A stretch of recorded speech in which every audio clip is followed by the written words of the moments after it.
Napa know-how. A Napa guy knows more isn't always better, unless we're talking about full-size vans. These beasts do more than get you from A to B. They have so much space a man can live in it. With shag carpeting, waterbed, and a sweet lava lamp, these mobile abodes have all the comforts of home. With quality parts and plenty of Napa know-how, you can keep the original tiny house running longer, stronger. That's Napa know-how. Napa know-how. Blog Talk Radio.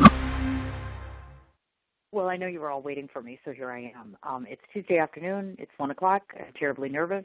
First of all, the guest that we have on today is far more beautiful than I am, and she is far more accomplished, brilliant, etc. Need I say more? Most of the people that come on my show are this way, so I'm used to it. Just want to remind everybody that I'm back on air tomorrow at 2 o'clock Central Standard Time. We're having the gentleman who owns a company called SimFit coming on the show tomorrow. Super excited about that because he's now launched a TV platform in addition to his regular gym. So we're super excited to talk about that.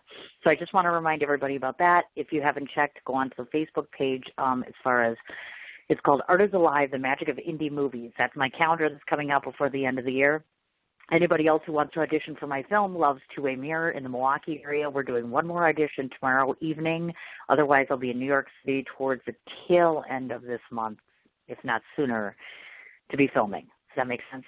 If anybody's interested, again, we need music. We still need a couple more actors here. My direct email is CIN4251@gmail.com. So without further ado, let's get JoJo on the line and start speaking with her. Hi, young lady. Sorry for the wait. Hey, I'm here. Thanks for all the. It's all right. It's been like 2 minutes. You're totally fine. I mean, it's fine. I'm glad it worked out. How are you doing? Thanks. Those are compliments about me. Thank you for all those compliments. Wow. Well, I saw you on Instagram, and I'm like, oh, my God, she's got this killer dress on. She looks so fabulous. Folks, if you've never seen her before, you have to go on Facebook and creep on her. You just have to do a Google search of her because she's just – not only are you breathtaking, but this was so cool. I knew I was going to like you because I was on your Facebook page, and she said the word bitchin'. I'm like, how many other women besides me use the term bitchin'? When was the last time you heard that? I'm like, that is so fabulous. I love that word. Yeah. It's awesome. Yeah. Yeah. I say, hell yeah and bitchin' a lot. So it's That's good. exactly it's good. Right. If I call you that, it's like beyond cool, beyond awesome. So. Oh, my God. So I have to work for that. That's awesome. I love it. That's great. Okay, so we have a lot that we want to go through, so I'm like, let's kind of dive right into it and all this good stuff. You're going to keep me nice and calm because after you, I have a interview with a casting producer, so I'm a little nervous. So this is kind of going to keep my attention for a while. Okay, good luck on that. Good luck on that. Oh, I thought you were going through your clothes and your dresses and your wardrobe and everything to get ready for that. So. I know. I like to ask my followers stuff because I'm like, hey, can you guys let me know what you like, what you don't like, et cetera? Because, people keep begging me to do TV, and I'm like, I don't look like you. If I look like JoJo, I'd be like, okay. I'm totally like, no, I don't even know why you want to look at me, period. This is why I do radio. You can't see me right now. I'm like, okay, so to begin with, I think it's super cool. I want to talk a bit about some of your past history first before we get to what you're doing now. I know that you had spent a total of about 7 years working at Morgan Stanley. Now, I can only imagine when you're working with a top-tier corporation like that, were there some really super, I want to say that they had to be a wealth of knowledge as it relates to marketing and meshing business together, et cetera. What did you take away from that experience that you're still utilizing today in your current capacity? Oh, my God. How much time do we have? It was a wonderful opportunity. It was a wonderful opportunity, a wonderful experience, and I actually had, after I got in there, I had even probably a greater experience than a lot of people had because I had a very close relationship with the head of the office, the branch manager, and the assistant manager. I was working all the time, so like I said, it was so much. The office I was in was right in Midtown Manhattan. They always fell in either the number 1 or number 2 spot, being in the top office. Sure. Something like 100 brokers. Wow. Half of which were senior brokers, half of which were junior brokers. And then, sure. In there you definitely had about 3 or 4 advisors and brokers that were in the top 100, top 200, got listed in like Barron's and Worth and a lot of those different magazines for being, the best. And there's, over 3,000 or 4,000 advisors and wealth managers in the entire country. Sure. So being in the top 100 or 200 was great. So they brought a wealth of information and experience and everything to the table, as you can imagine. If there's 3,000 or 4,000 of anything in this country, and you get to be around the guys and maybe some ladies here and there that are in the top 100 or 200, of course they're going to bring just about everything to the table. And it was a fantastic experience. I worked in essentially client relations, relationship management. I spoke a lot, I presented a lot, and a lot of times I would get to meet other professionals from other, we call them vendors or wholesalers, but they would be other fund managers and, on the people on CNBC. So, it was a fantastic opportunity. I'm still using, I'm really getting back more into that field as well, client relations and relationship management with another firm. I may be working with Morgan Stanley as well, but I'm also working with like 1 or 2 firms right now. I'm getting back into that world. And I'm also adding now to that world, because since then I've developed a lot of media and radio and television. Right now we're talking. I've developed a lot of like a media side and a media component to bring to the table that I didn't have then. So it's going to be, 2018. I'm very excited for it. It's pegged up. It's teed up to be, a great year. So I'm really excited about that. And I'm done with 2017. I'm ready to, put it in the rear view. Sure. I know we have a few more weeks or days left to go in December, but I'm ready for it to go in the rear view, if you ask me. So. That is too funny. Oh, my God. Because I was just sitting here thinking, it's been a long time. I used to be like you were for the last 5 years. I'm like, oh, my God, I'm so over this year. And this year I'm like, oh, my God, some really cool things happened. So I was like, okay, so for the first time I'm like, yeah, 2017 could stretch out for 6 more months, but I know it has to end, and that's okay. Well, that's good news. I'm glad to hear that. I don't. Well, it is, and I hope that you and I are able to. Congratulations. Well, thank you. I've worked very, very hard. I mean, so 2017 has been a lot of success. A big health issue, which kind of sucks because it's like life is kind of like that, isn't it? Where you get like all this great stuff happening, and then all of a sudden, bam, this one big thing happens, and you're like, yay, great. But maybe 2018 I'll look more like you, and that'll help. Oh, sorry, I'm on the look. I apologize. I get intimidated. No. That example. That example actually, ironically, resonates with me right now. So, but that's how life is. So, yeah. Tell me about it. I totally get what you're saying. I do. Now, not only is she beautiful, but obviously she's brilliant in terms of you have both a BBA as well as an MBA. It's cool that you went to Seton Hall University. I saw that where she got her BBA and, of course, your MBA. I want to talk a little bit about education in terms of you do a number of different things. And a lot of people that come on my show, some of which swear by the fact that if you had to do it all over again, would you have been so heavily educated? Because there are tons of people that I know in the business world who kind of walk in and literally are street smart, have gained a wealth of knowledge in other places. Talk a bit to your audience in terms of how integral it is to have such a strong educational background, meaning does it behoove you greatly in the business world to have such a heavy-duty background in that area? Yeah, I think it does. I don't think it's necessary. I know plenty of successful people without any initials, after their name. People that are worth hundreds of millions of dollars and probably some billionaires out there, definitely, for sure. And I had some successful people, actually, even in my family, that, didn't have one initial, and they were extremely successful in their careers and professions. And they were fantastic mentors to me this day, and we lost a couple of them, and I miss them dearly. But I think, it's kind of like a case-by-case basis. I think half the people out there could benefit from the initials, and half the people out there really don't need them. Again, I have so much to say on this topic. I think knowing the type of person that you are, and knowing what works for you and what's going to help you, what's going to equip you, and what's going to give you the ammunition to break through and to get paid for something you love to do, to, that saying, never work a day of your life. If you love your job, if you love what you do, you never work a day in your life.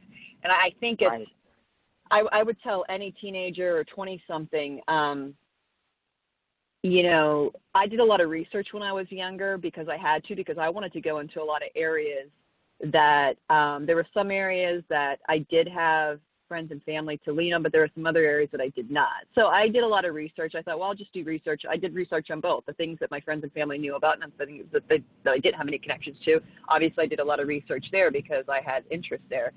So I would just tell any, young person or anybody in this, at this juncture in their life to, if getting the initials in the college and something like that, if that reaches you and you're into that environment and you absorb from that way, go for it and go after it. I actually really liked it. I like educating myself. I'm curious every single day. I get up out of bed and I'm like, what can I learn today? What am I going to, is something today going to change the way I think? I'm very, very open to new thoughts and progressive thoughts. And, I'm really not, I don't really hold on tightly, or I'm not married to one particular train of thought. I wake up every day. I'm very open. I'm very curious. That's never gone away. That's never gone away in 4 decades of being here and walking this earth. So I don't think it's ever going to go away for the next 4 decades. Hopefully, God willing that I'm here. So I think, so that's why I got all the initials, just because, that did resonate with me. I really like it. And I'm okay with the traditional structural format of higher education and college. And then some of it I actually had to take because of my, the different jobs or careers I landed in. It's like, well, I had half the criteria. I had half the criteria and I had the skill set, but to actually do what I wanted to do, well, I had to get a few of these license and examinations and, the whole College of Financial Planning and the FINRA examinations. I mean, I didn't really set out or have to do all of those, but to actually do what I wanted to do, relationship management and client relations and in finance, well, you actually need some examinations and licenses. Those are things that I didn't anticipate. So some of the things I really wanted to do, other things I had to do to ultimately get where I wanted to go. But that, and, I had, when I was younger, I started working for my family when I was about, 10 years old. I remember my grandfather and my aunt had me, they had beer gardens and pubs and taverns, and they would oftentimes be my babysitters, and, I would have to wash the dishes and, they put me to work, or, I would have to wash down, I would just do something. And, I think I started to work, and they would, give me some money. I think I was as young as 10 years old. And then actually when I was 12 years old, I started answering phones and doing some light administrative work for, other uncles in my family. So I've been working for a really long time. So that kind of nobody really trained me. I think I got some street smarts that way because I was, obviously, if I'm in pubs and taverns, and the other were more business settings and offices, but I saw different types of people in life. I saw how I was around different personalities and different types of people. So I had some streets with that, and then I think New York and New Jersey. If you're going to survive here more than 5 years, you're just automatically, naturally going to have to acquire some street smarts and oh my God, and all of that. So, oh yeah, so, you bet. Yeah. I am curious because I know that you reside in New Jersey, and so I'm thinking to myself, now that's interesting because you're close enough to New York, but I would have pegged you for an LA girl. Is that so far off base? Because I was like, she's totally LA. God, I get that. So I've got that for the past 20 years. I think I'm sorry. I think I know it's not you. You're in the majority. At just about every office I've worked in, I've got that, for multiple people. I think, I don't get up and wear black every day. So I think, people go like, oh, she doesn't get up and wear black every day. She's not from around here. And I think maybe I smile more than the average person around here, and my hair, I have, lighter hair, I don't know, but you are in the majority when you say that. So no, it was weird. I have family and friends, and I've spent a lot of time in California, and friends and family, a lot of them out there. I know it well. I've spent a few summers out there, but no, I'm not from there. I'm an East Coast gal. That's awesome. I like that. I like my East Coasters. I'm going to be an East Coaster in about 6 years.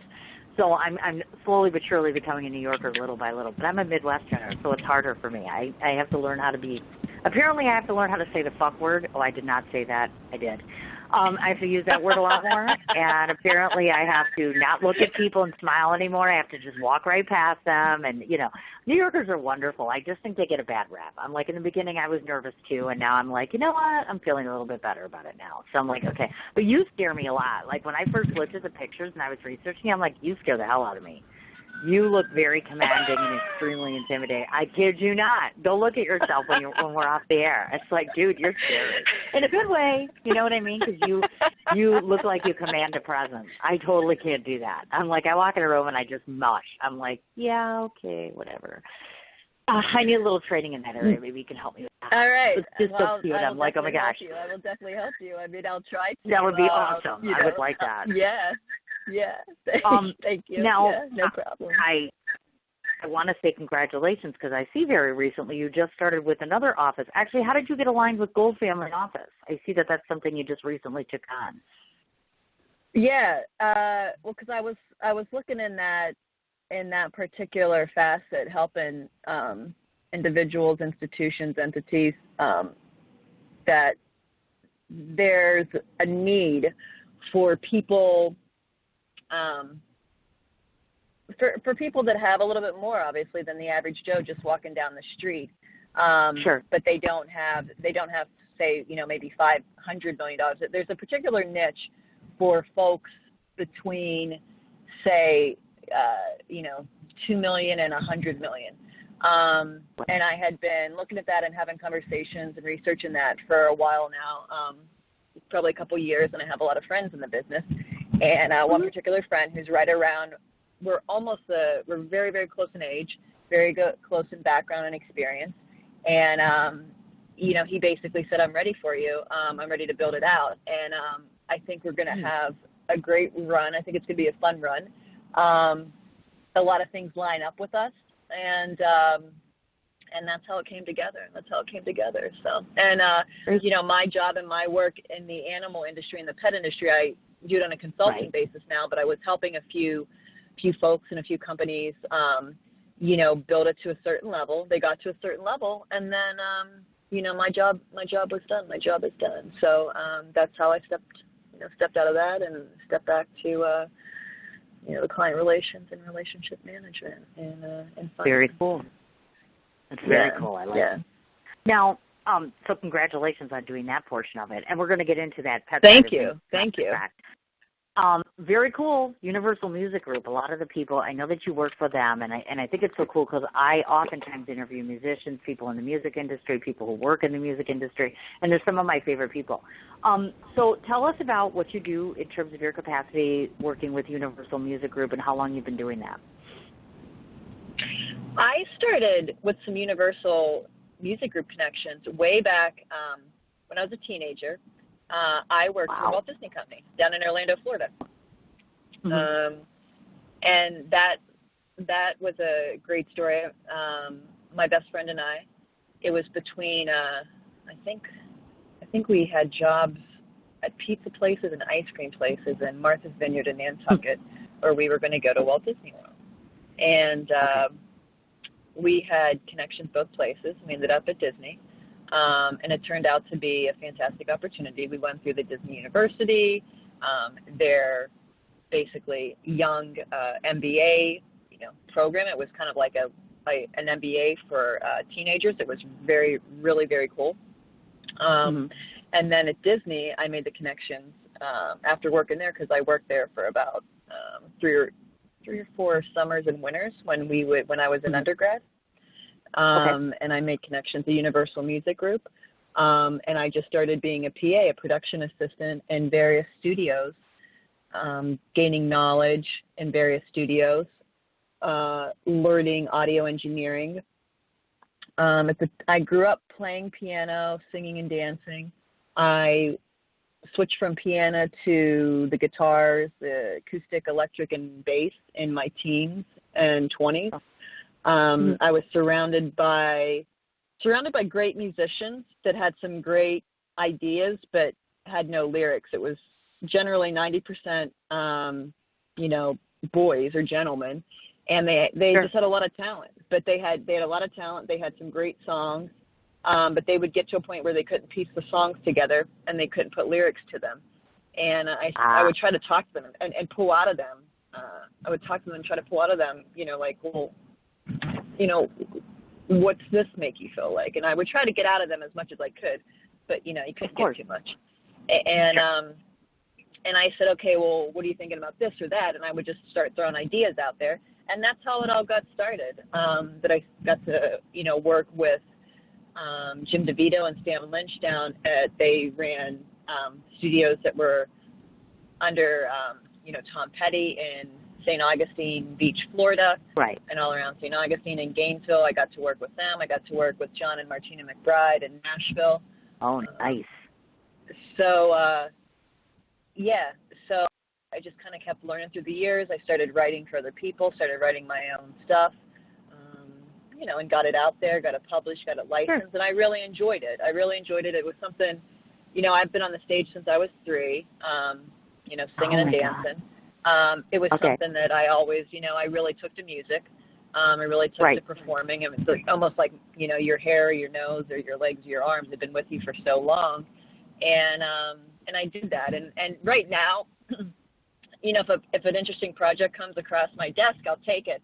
But I'm far more of a concert goer these days, a concert attender. I probably see 1 or 2 shows a week, unless there's a snowstorm. But I love it. I still have a lot of friends in the business. So that's where that's at. That's how that got started. Very cool. Now, I have to ask you, because one of the things I just admitted, actually, for this interview I have coming today, I was like, one of the things that people don't know is I have absolutely no musical ability whatsoever. So it's ironic you mentioned the piano. That's the only thing I ever want to try to do, is to try to play the piano. So am I just screwed? Because I have no musical ability. None. No. 0. So you don't, right now, currently, you don't know how to play anything. Is that what you're saying? No. Correct. Not even close. Okay. No. Okay, so if you wanna see, if you wanna test yourself to see how good or bad you are, I would either go to a piano or a keyboard, or go to a guitar. A 6-string acoustic is probably my preference. Go to one of those. Go to one of those: a piano, a keyboard, or an acoustic guitar, 6-string, and learn music on that. It's easiest and best to learn music on any of those that I just mentioned. So then, learn the language of music, check it out, learn it. It's not so bad. I think anybody, some people might take to it easier. Some people might take a lot more time. But if you have a desire, I think it's, anybody and everybody has it in them. And I think singing is that way too. I think anybody and everybody has it in them. It might just, some people might have a bit of a tendency or like a propensity. It might be easier for some. It might be tougher for others. But I think everybody has it inside of them. You just got to find it. You just got to find it, and you got to have a desire, and you make it happen. Cool. But it's easiest. There's hope for me yet. To learn on. There's definitely hope for you, and it's easiest to learn on to start with, like I said, a piano or keyboard or acoustic 6-string. So. You bet. Gotcha. I will keep that in mind, actually. That's one of my goals for 2018, of course. I want you guys to know that JoJo is not just all about work all the time. Some of the cool things she's done, I know in the past that you've done volunteer work for various different places like the Humane Society and Pad Paws, etc. Now, because you have all the animals, busy schedule, etc., because I know the animals are very close to your heart, but are there other particular organizations that are not pet related that you work with as well, or some that you can suggest to folks that they may want to support? Well, right now I'm doing various toy drives and clothing drives and food drives for the holiday season. Cool. All the holidays, we either try to help out the shelters by, doing one of the drives, Thanksgiving, Christmas, New Year's, Easter, all of those we do. It's a good time to, run the drives and get more of the community support. So I do help out the homeless shelters and all the food things and clothing things and all the drives and toy drives and everything. So I do that in the communities in the neighborhood. And something that a relative of mine and a best friend of mine, just told me about recently in the past year was about, sending some supplies and provisions and sundries over to the troops and soldiers. So nice. I had two people say, we're doing this. We're taking, like, when you stay at hotels, you take the shampoos and conditioners and the soaps and all that stuff, and anything like provisions or sundries, anything that you think that the soldiers might need, gather it together. And I'm going to ship off to my relative and my friend and get that to them, and we'll get those over to the troops. So I'm doing stuff like that now, too, with the troops and soldiers, sending them stuff. So, Oh, very cool. We like to hear that, of course. Yeah. Any kind of good volunteering. The other thing that was really cool, first of all, I love the fact that the way she talks. Second of all, I saw that you went to Belmont Racetrack, and I got to tell you the story. When I was a kid, my dad used to take me to the track. And you know what? I live in Wisconsin now. We basically don't have any racetracks here. I went to New York, couldn't find one to save my life. And I'm thinking to myself, how does this girl manage to go to the racetrack? I'm like, I can't. I would give my eye teeth to spend a day at the track. I know that sounds bad, but it's so much fun. I'm like, I love the dog or the racetrack, not the dog track. We have that here. But I'm like, man, that's got to be awesome. Is that something that you just enjoy doing, or you have a family? Because I have a family history of that, obviously. But what makes you want to go to the the racetrack, I should say? Well, my family took me when I was younger, and I had some aunts and uncles who liked to go. So I went when I was younger, and then you get to be a teenager in your 20s, and you get going in life in your 30s, and you kind of forget about some, things because you're trying, you're living up here in metropolitan New York City, and there's, so many other things going on. But I actually had some good friends of mine, some close friends of mine, longtime friends and neighbors who were really into it. Their families through the years and through the decades and all the different descendants and everything, they always, they raised horses. It was like a long time family tradition, and I was neighbors and good friends with them. And so we would go and watch, their horses. So I kind of had a personal tie-in just through my friends, like they actually, own the horses and everything. And I thought, well, so that's probably why, every time you see me with a race, it's with my close friends, my neighbors who actually have the horses. So yeah, cool. We've had great times. We've been to the tracks in New York and New Jersey and out in Long Island and Florida, and I don't know if I've ever been to California one. Maybe I have to tick that off my list. But yeah. So it's a really good time, really good day. Yeah, it's cool. It's cool. I had to ask that because I was like, oh my God, that is so awesome. I think that's it's not very often I get somebody on here that shares my affinity for that. So I'm like, that's absolutely awesome. I love that. That makes her even cooler than she was before 5 minutes ago. Just saying. You're too funny and too kind. So funny looking. You've seen me on Instagram, so you know what I look like. You had served, or currently I should say, serve as managing partner of Trusty Tales Pet Care, actually doing operations and client relations. Folks, just so you know, it's located in 4 places: New York, New Jersey, Pennsylvania, and Georgia. I want to ask about that particular company because what I find interesting is I'm all about shameless promotion on this show, so we're going to talk about Trusty Tales in a moment. But in terms of handling operations and client relations, I have a question regarding that because we live in a world nowadays, not only has social media presence become so much bigger, but oftentimes we're finding that we're appealing to a mass audience, meaning that I find it difficult that we have a new generation of millennials coming, obviously, and to draw in and get millennials excited and interested in things is a challenge. So how is it in terms of your capacity there? What sort of techniques or things do you use or that you find are helpful in terms of touting a company such like this to a younger generation? You know what I mean? Because most younger generations aren't even really into pets, are they? At least my 22-year-old isn't. Well, no, I didn't really see that these millennials weren't into pets or animals, but and it's so funny you bring them up. It must be like a real challenge because I remember us reading so many articles. Every time that there was an article out there on like, okay, like how to work with millennials that work for you. Like it was something about what we can learn about, just exactly what you asked me. And we read so many articles, and we could have read so many more on like, okay, how do you like what gets behind them, what drives them, what do they want to do? Because you want them to enjoy their work and want to show up every day. And you want to like them. You guys want to have, develop a bond and a strong bond, and you want them to do the work, and you want them to excel and succeed and soar and everything like that. But it's very, they think very differently. One big thing and consistent thing that we saw reoccurring with them and that we read about is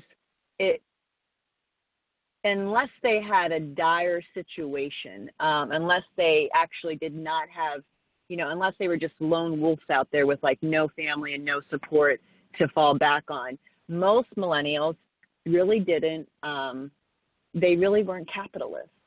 So we had to find the ones that, really like to be caregivers and care providers, and not be inside in an office, be outside in the elements, and be around animals.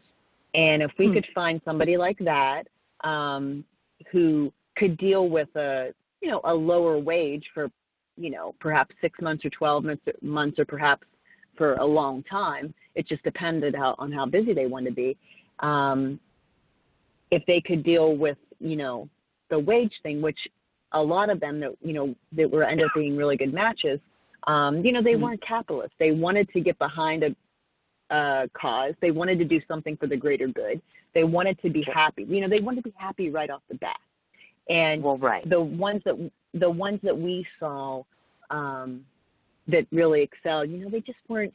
It wasn't really the money or the capitalism that drove them. And you can't when you're starting off as a cat sitter and a dog walker. You're not getting paid that much.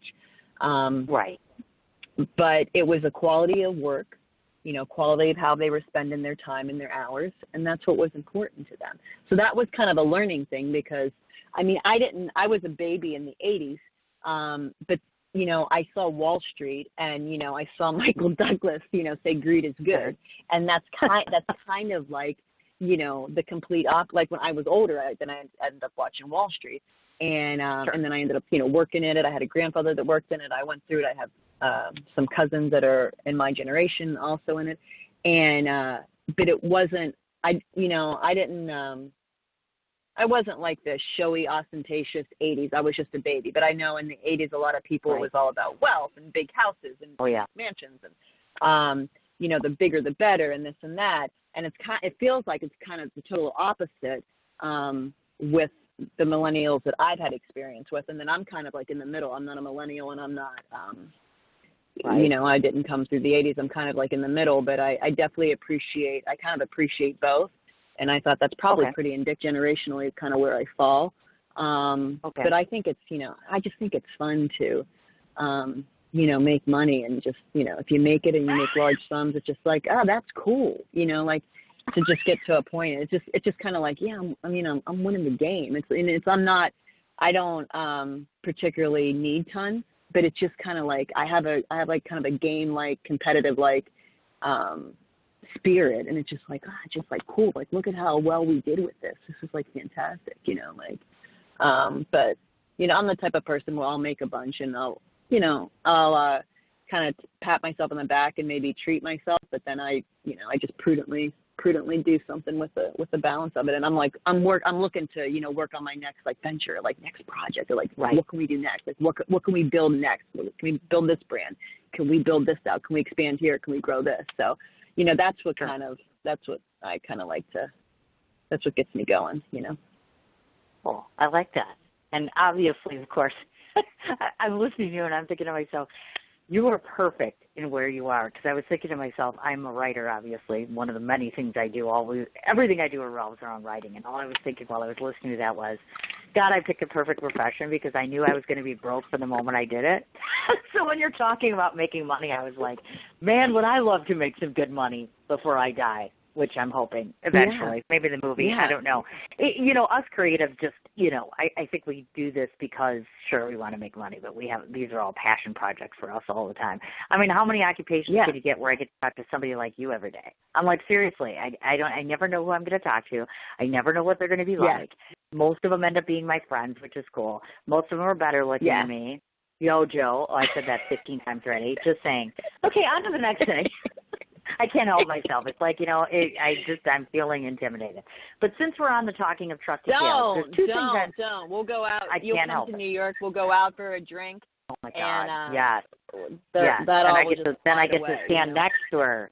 I do. Then I get to stand next to her and be secondary.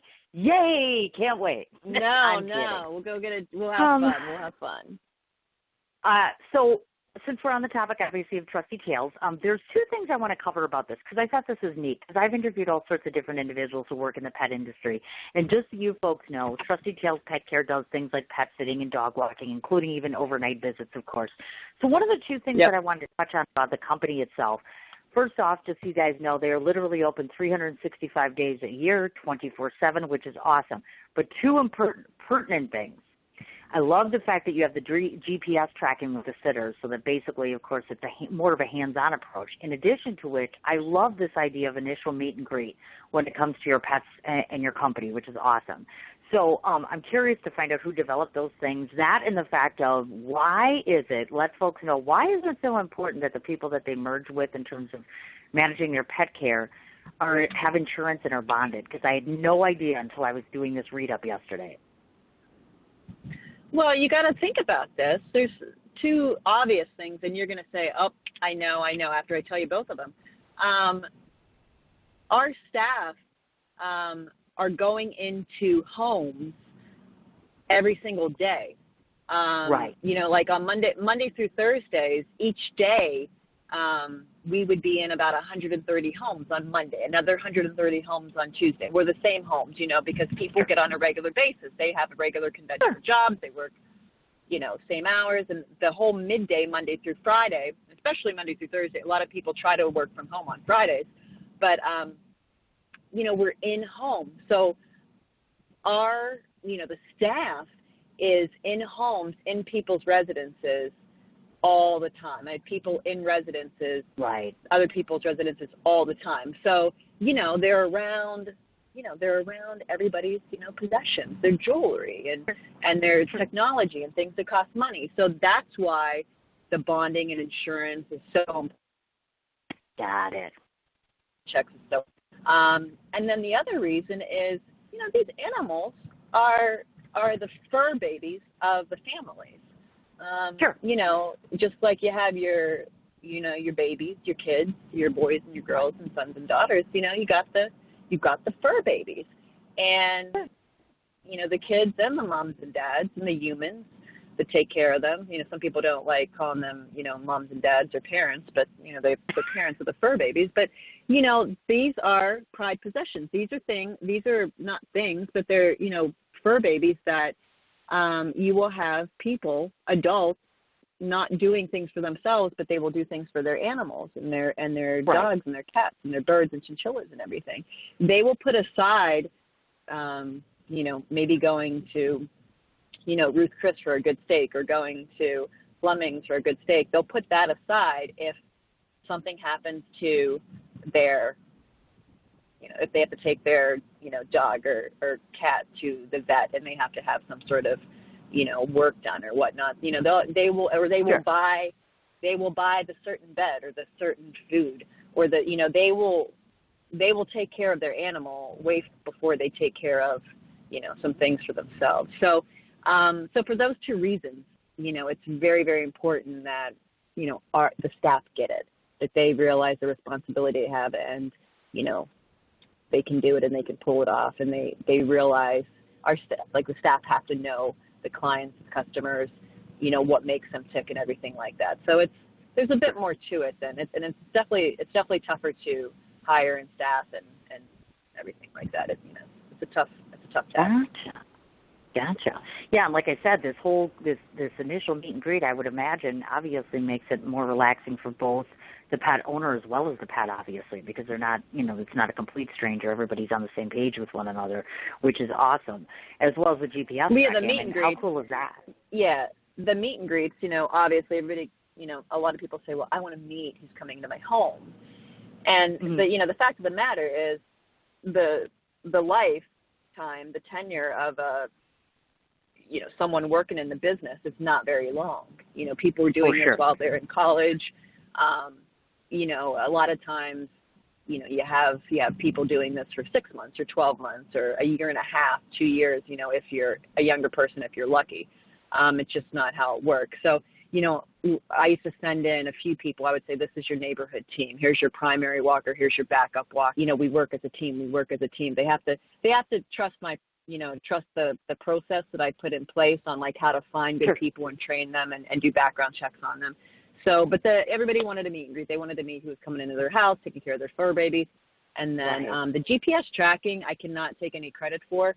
I can take credit for, some innovations in the software systems out there, because I worked with the beta developers in the industry, and I told them, things that were important for me, and they put it out there for, people running pet companies all across the country to use. So I helped them with things that they didn't have. But the GPS tracking, it was something that, the beta developers at all the software companies for dog walking, pet sitting, people like that.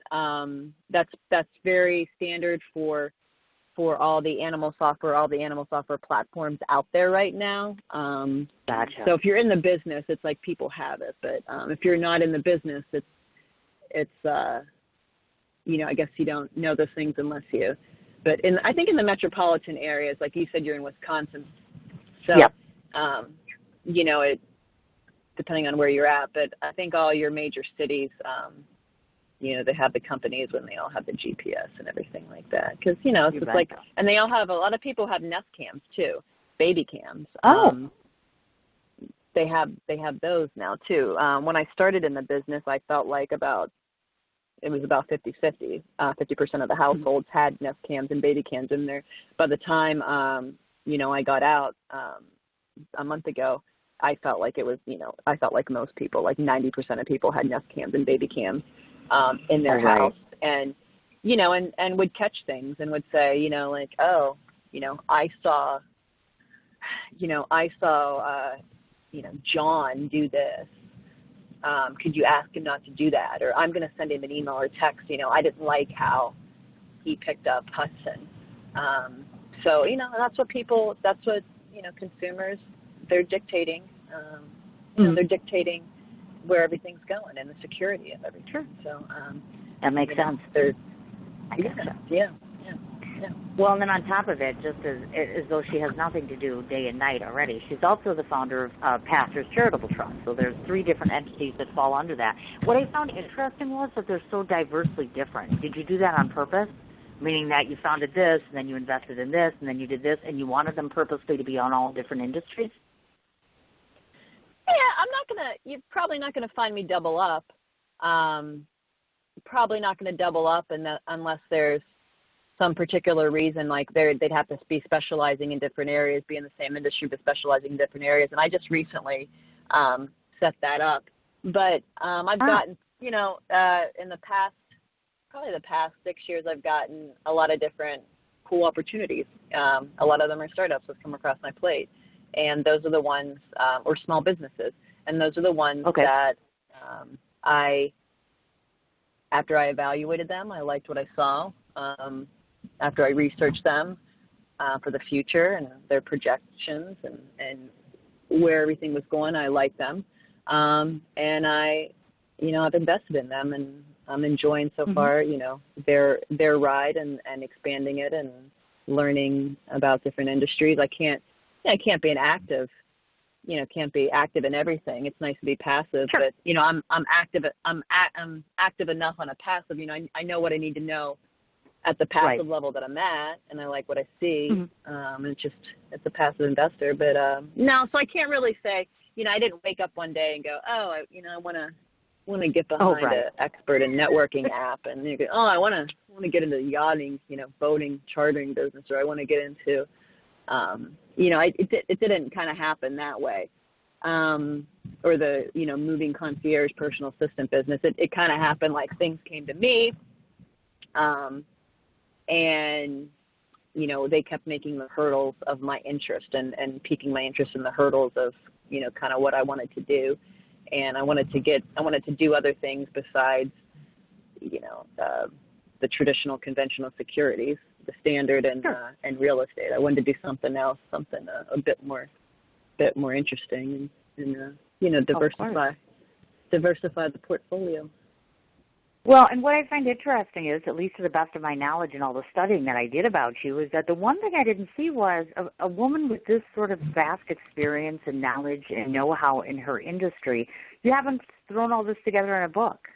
So I was curious to ask you why you haven't done that, or have you considered that? Yeah. Well, it's in the works.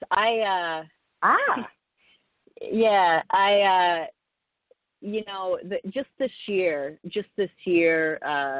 a lot of people have asked me that same question. A best friend of mine, he's already working on his, and I was, working on his with him. He's very busy though, so I was going to, start to take it over and do it. Sure. But I get asked that question about 3 times a month. So, oh my God, it's something in the works. My new partner over at the Gold family office, he's already published and got books out there. So, sure. He said, he was one of the people, that said, so when we doing this, when we doing our book? And I said, well, sure. let's get in here and let's get settled, and let's hit that up once we get things settled and get things moving and grooving and get our arms around infrastructure. So maybe I'll start working. I'll probably start. I've already actually kind of started working on it already, but not with a lot of formally. Yeah, exactly. So maybe formally sometime in 18 and 19, and then I don't know. If you ask me now, maybe expect something from me in 20. It might be a year or two, but maybe 2020. 2020 will be the year. That would be awesome. Well, and I always encourage people to do that because I've been writing a long time and I've done my own books. And I'm like, well, if you have enough knowledge and know-how to pass on to other people, and if they don't catch you on a show or read you in an article, these are your words on print, and other people, well, some of us believe words are magic. So I'm like, yeah, it would be. I think people would greatly behoove from your knowledge and experience. That's just my opinion. Not to mention the fact she's engaging and delightful. And did I mention attractive? Oh, yeah, about 17 times. I want to read off a list of different... I love your cute little girl crush. It's like, I love it. I now have to take you out to dinner. It's not just a drink. I got to take my little girl crush out to a full-fledged dinner. There you go. So. Speaking of which, I almost forgot to ask this question because, and I'm brushing up, of course, because in 15, 20 minutes, I'm Skyping these people, and so they like people with outgoing personalities. And I'm like, they ain't said nothing yet. Plus, I'm doing my first film now. So, of course, I'm a little more over the top right now because I think you have to be a little nuts to get into, film and that whole entertainment industry. The more I get into it, the more crazy it is, in a good way. It's fun. I mean, I love what I do every day of the week, but it's a little crazy. But I have to ask the obvious because every time I post up that I'm interviewing someone who's attractive, then the wolves come out, as I call them, which is, find out if she's single. Find out if she's dating anyone. So the male audience would like to know if this beautiful and intelligent woman is looking for suitors, and if so, who fits the criteria. Had to do it. Somebody told me to, so I'm just doing my part. Just the middle girl. Sorry. Oh, I'm blushing right now. You can't even see me. I know I can't see it. Sorry. I'm sorry. Yeah. Had to do it. Somebody made me ask, so. Yeah, well, I'm kind of what do I look for? I look for I guess I look for it all. Personality and brains are just enormous to me. There's so it's I love somebody that I can actually share life with and share life's experiences and have experiences and moments. And, I do a lot and I like to do a lot. And I like to be with people who keep going with me. And like you said, I've kind of done a lot in my life, and I do a lot of different things, and I find a lot of different things fun. I'm not a couch potato. Maybe in the winter time, I spend more time indoors, but right. I love going out. I love going out and doing things and actually, knowing how to, knowing I'll go the driving range and I'll practice, practice shooting, and then I might be snowboarding or I might be skiing. I'm like I said, I'm singing music year round.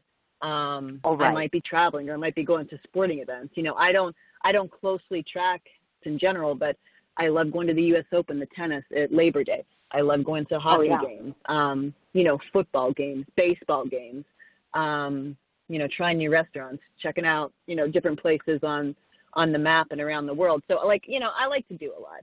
I'm a big movie person. So I'm just kind of looking for, I'm kind of an active individual.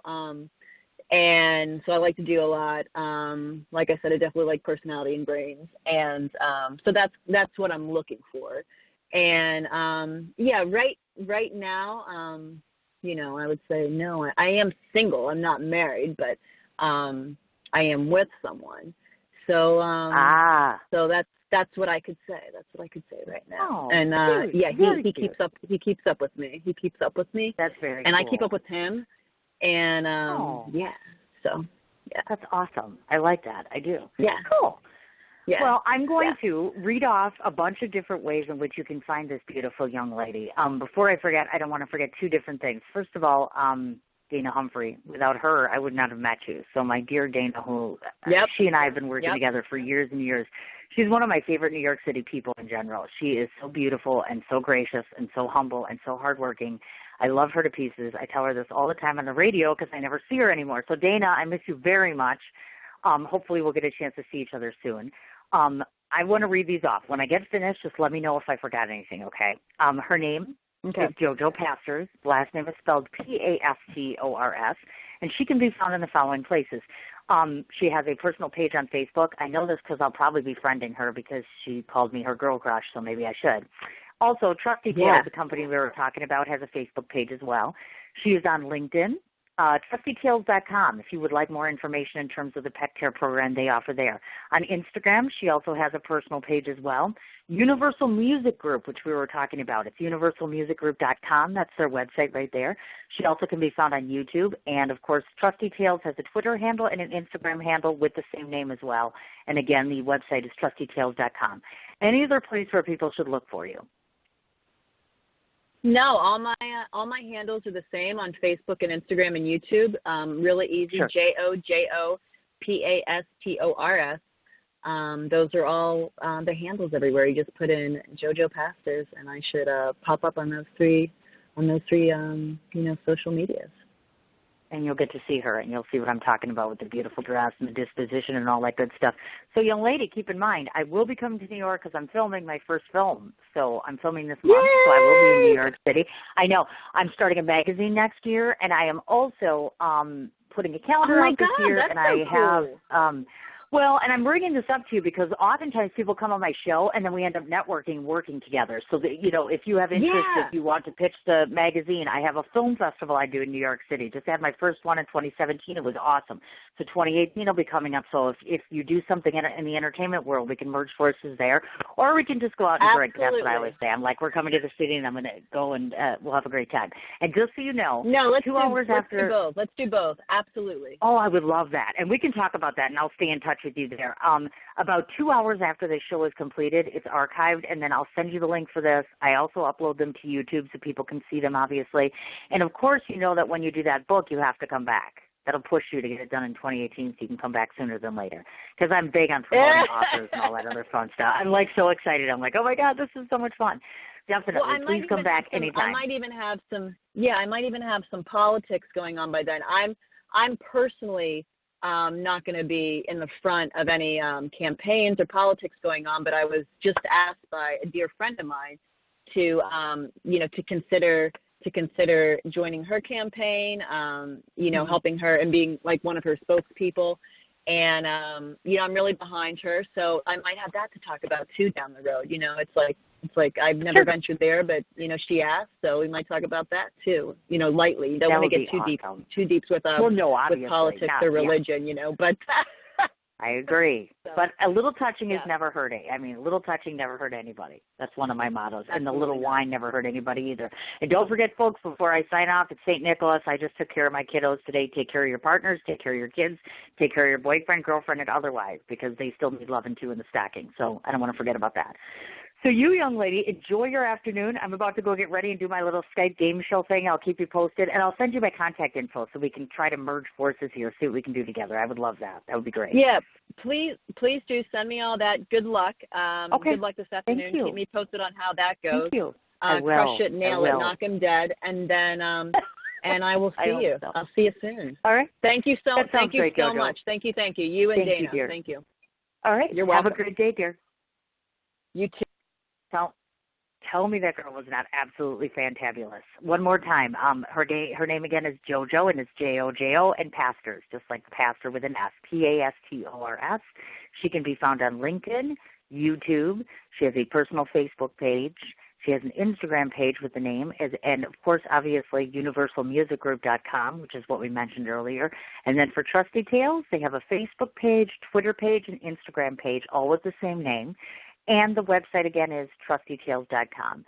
Don't want to forget to mention she's also on YouTube. And, of course, the lovely and beautiful and talented PR gal herself of Whitegate PR is the name of her firm. It's whitegatepr.com, and it is Dana Humphrey. Again, thanks, Doll, for the wonderful interview. Thank you, JoJo, for the new friendship and hopefully the new business alignment. I'm super, super excited. I'm going to sign off for now. Tomorrow, 2 o'clock Central Standard Time, we are talking to Todd, the owner of SimFit. Looking forward to speaking with them. We'll talk to you guys tomorrow. Have a great afternoon.